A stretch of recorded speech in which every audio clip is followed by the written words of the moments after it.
Sa pagpapatuloy pa rin ang impeachment trial ni Sara Duterte, lumutang na naman ang mga bogus na pangalan sa kanyang sinasabing confidential funds katulad ni Antonio Pagong, Yunuso Bilat.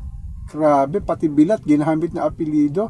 Talagang itong impeachment trial ni Sara Duterte kakaiba talaga, ano? Makikita natin kung paano ginamit ng Office of the Vice President ang kanyang confidential funds na ipinamahagi nga sa mga bogus na tao na binigyan ng 100,000, 200,000 at kung ano pang sinasabing sitwasyon na kanilang ibinigay sa sinasabing confidential funds. Grabe talaga, no? Wala talagang maasahan dito sa dating Special Disbursement Officer na si Gina Acosta, at paulit-ulit lamang ang kanyang sinasabi na binigay niya ang 500 milyon piso. Office of the Vice President Security Group na si Colonel Raymond Dante La Chica. Grabe talaga, no? Doon lang lumutang ang pag-uusap ng impeachment trial na talagang sinasabi ni Gina Acosta na yun lang lamang kanyang nalalaman.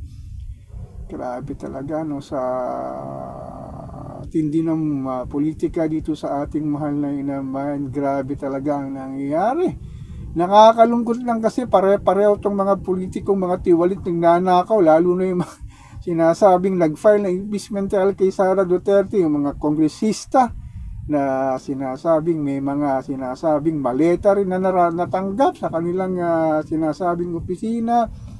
Kasama na rito ang presiding officer na si Senator Escudero, hanggang ngayon hindi pa kinakasuhan at tinuhuli sa kasong plunder o sa kasong plunder ng sinasabing flood control at ghost project.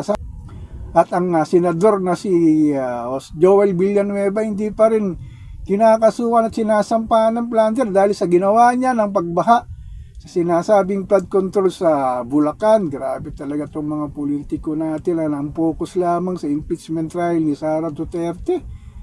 Kung ako si VP Sara, sasabihin ko, hindi lang naman ako nagnanakaw.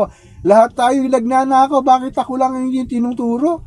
Alam mo naman natin sa patuloy nagpagtaas ng kanyang survey, sa kanyang sinasabing pagnanais na tumakbong Pangulo sa darating na pangluwan sa 2028, talagang ginigiba nga itong si Sara Duterte na sinasabi nga na maaring susunod na Pangulo ng Pilipinas. Kaya lang paano din siya iboboto dahil talagang tiwali ang nangyayari sa kanyang Office of the Vice President. Dating kanyang pinamuhang DepEd, talagang balot din ang korupsyon, lalo na sa itong ano kaya itong kakahantungan nito na talagang hindi natin alam kung saan papunta ito. Makukumbik ba si Sara Duterte? Yan ang tanong ng ating mamamayang Pilipino.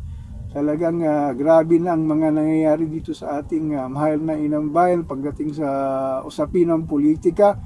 Lahat talaga sinasabi mga tiwali na dapat talaga sa darating na 2028 pumili na tayo ng karapat-dapat na mamumuno dito sa ating mahal na inang bayan. So ako po si Papa Ken, patuloy po akong magmimiron, magmamatsyag dito sa pang-araw-araw nating buhay at kaganapan dito sa ating mahal na inang bayan.